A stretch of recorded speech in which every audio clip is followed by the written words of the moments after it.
Okay, welcome Year 11. This is just a quick revision reminder before your exam on Monday morning.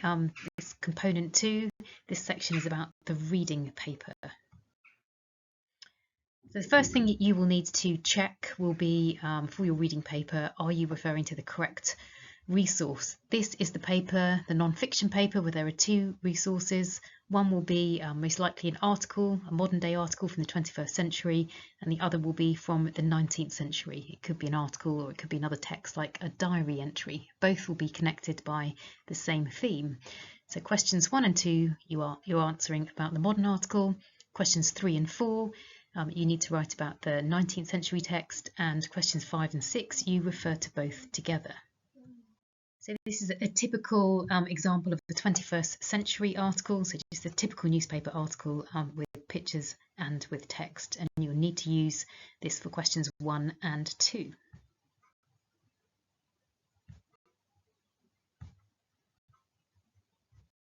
The 19th century text, again, this could be a diary entry, a newspaper article, tends to be shorter because the language is more difficult, but again, this is a typical example just to show you what that will look like.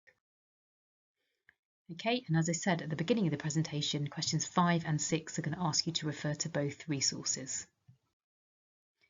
So how long do you spend on each question? Okay, this is information that you need to know and to make sure that you are clear upon before you go into your exam on Monday morning. Okay, so questions 1 is worth 3 marks, question 2, 10 marks, question 3, 3 marks, question 4, 10 marks, question 5, 4 marks, and question 6, 10 marks. This is the advice that we give. Okay, so you can see that it obviously makes sense to spend less time on the simpler 3-mark questions, and like you did with your fiction paper 1 last week, you should be spending 15 minutes on a 10-mark question. Okay, it's really important that you get this timing right so you don't end up finishing the exam without having got to the last questions. So for question 1, this is a find and retrieve question. Remember, you don't spend any longer than 4 minutes on it. It's only worth 3 marks. Make sure that you read the question first and then you skim and scan the text to find that information. You only need to list your answers, save yourself some time. You do not need to write in sentences.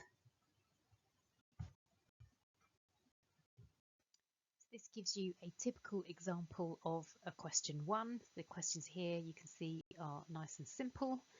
Just 3 of them there, worth 1 mark each.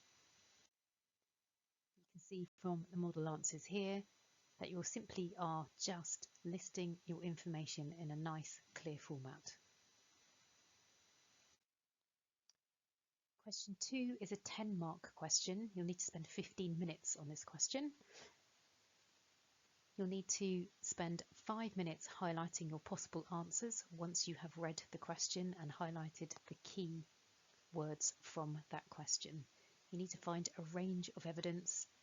You're highlighting a minimum of 5 quotes and you're writing a sentence of explanation for each quote, linking that explanation to the keywords from the question.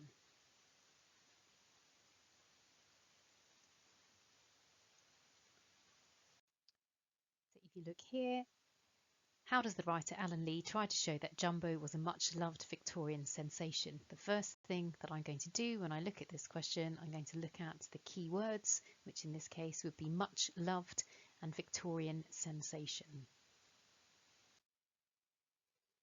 You can see here that I've highlighted those keywords so you can see what the focus of the question is, and it's this focus that you're going to have to use each time you write an explanation. So what does 1 mark look like? You can see 3 different examples there. Okay, the top one is the one that is the most successful answer that would get you a mark. The second one, whilst it's detailed, if you write this much for one quotation, you may find that you run out of time. And the second one here, the explanation is too general and not specific enough to the question. Okay, so you can see here I've marked it as being concise and focused. Mentioned here, just if you write that much, you may be overwriting and run out of time. But you do need to make sure that your explanation does explain why the quote fits with the particular question. Okay, so just to remind you, what are the key ingredients to get a mark in question 2? You must use a relevant quotation, You must use a keyword from the question in your explanation, and you must use the word because to explain it in your own words in that one sentence. This is what a grade 5 response looks like. 5 quotations have been selected. They're all relevant to the question. They will explain how Jumbo is a sensation and is much loved. If you're aiming to get a grade 6 or 7, you would need to cover 2 more quotations to show that. If you're aiming even higher for a grade 8 or 9, then you need to look to make those explanations very perceptive, and that's generally done through an accurate use of vocabulary in your explanation.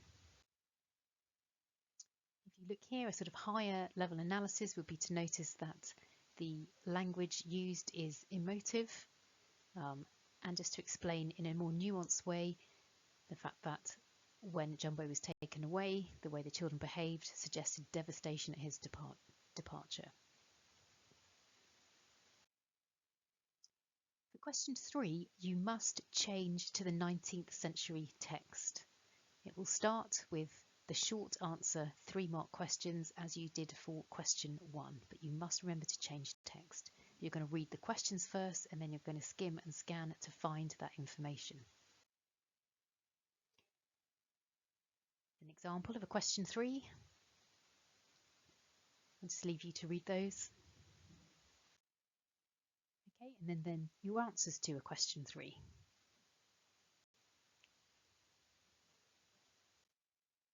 Question 4 again is with the 19th century text. So a question 4 may ask you how far you agree with this statement. Be aware that although it's asking for your opinion, which is needed, you must still use evidence. So again, it is a 10-mark question. You spend 15 minutes. You make sure you read the question, underline the keywords, read through the text, select 5 quotations minimum that relate to the question, and another 10 minutes writing it up, making sure that you have a separate explanation for each quotation that you have selected. So it might start with your opinion. For example, I agree that Matthew Scott shows affection for Jumbo. Then you put in your quote when he describes him as a poor thing. Then you explain, this is because it suggests he feels pity for Jumbo and wishes to care for him. Okay, so you can see the I agree, that's where I'm addressing the fact that I've been asked about my opinion. I'm using the keyword from the question, affection. I'm using a quotation, and then I'm explaining how the quotation I have selected shows affection. Okay, that word because is really key. This is a successful grade 5 answer because it offers opinion, it offers a range of quotations, and it links each explanation very clearly to the question that is being asked. If you want to make it a 6 or 7, we're going to add in 2 more quotations with explanations. The level of analysis may need to be higher for a grade 8 or 9. If we look at this second example here, which is a grade 8 example, it zooms in on the words nursed and mother suggest affection, but the reasons here are explained in a more nuanced way because of the strong bond associated with maternal love, whilst the hours spent show his dedication and self-sacrifice. There's a further example on this slide, which I will leave you to read.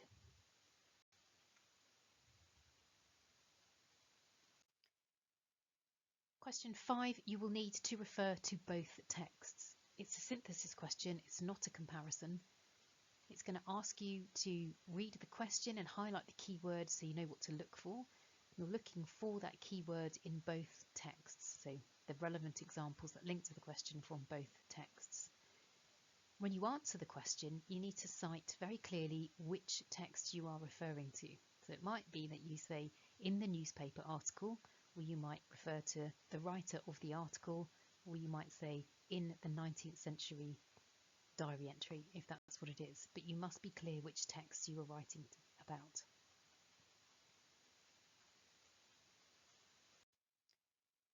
So this is an example question for question 5. You're going to aim to get full marks. It will always say to answer the following question, you must use both texts. Okay, so look at the instructions, it's telling you what to do. Using information from both texts, explain briefly what the two writers tell readers about Jumbo's food and drink.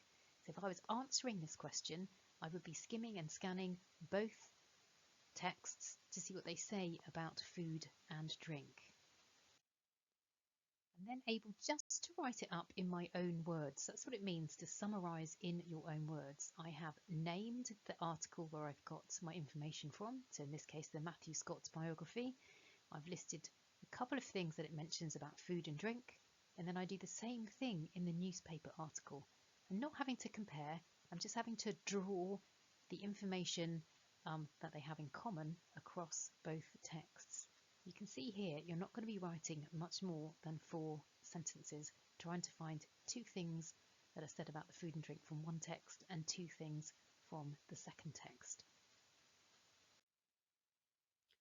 Question 6 is our hardest question. This is the comparison question. Again, it's worth 10 marks. You're going to spend 15 minutes on it. You must read the bullet points. It's going to give you something very specific to compare. It's not a general comparison of both articles.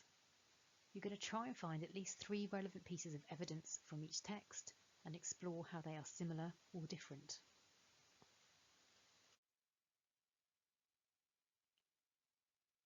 Eduqas, the exam board, have said the bullet points from the question are used to shape the response. You must be clear which text you are referring to in the response. Okay, so either name the authors of the text, or if one is a newspaper article, the other is a biography, you must be clear which ones you are referring to.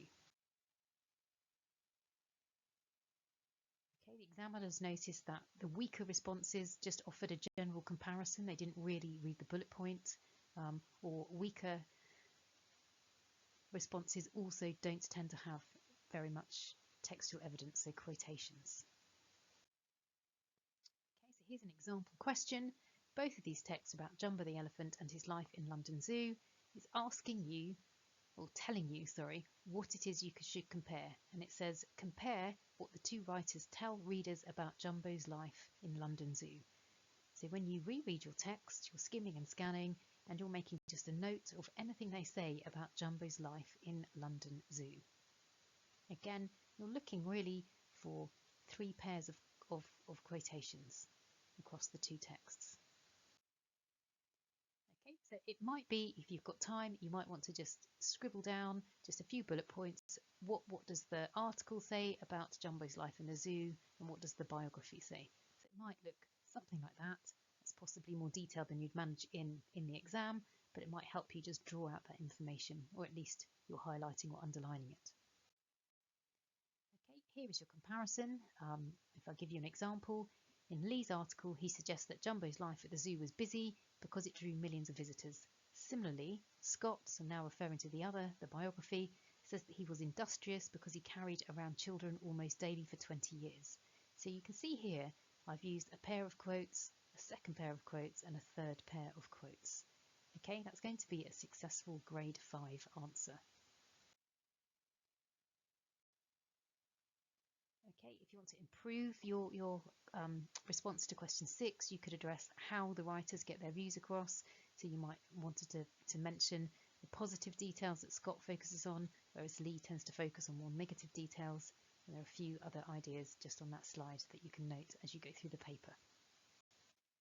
So the next slide is just a recap from the exam board themselves, just telling you a few key points and reminders for your exam.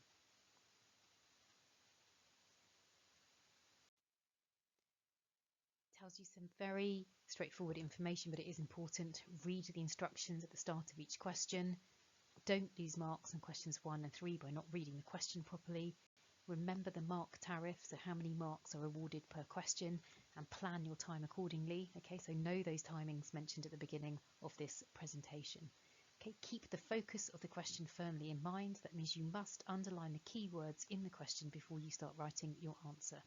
Support your points with appropriate evidence. That's for questions 2, 4 and 6. The Second section of this paper is your writing paper. This is your non-fiction writing. This is an example of what the paper will look like. It's worth 40 marks. You answer both questions. It's not like the story from paper 1. You have to answer both. Okay, you spend 30 minutes on each one and you plan them briefly before you write. It's telling you that you should aim to write about 300 to 400 words for each task. You need to be able to know the conventions of a formal letter, so that might be a letter to a person in authority, such as a head teacher, a letter of application, so applying for a job, a letter to a newspaper to express your views, an informal letter, so a letter that's friendlier and chattier in tone to a friend, a guide, possibly of a place, a review of a film or book, a talk, which would be a speech to an audience, an article for a magazine or newspaper. These are types of non-fiction writing that you may be asked to do. Make sure that you use the appropriate tone for the specified audience, because it will tell you that your speech is for your schoolmates, or it will tell you that your speech is for older people. It will always give you who that audience are. Write a brief topic sentence plan with a range of points.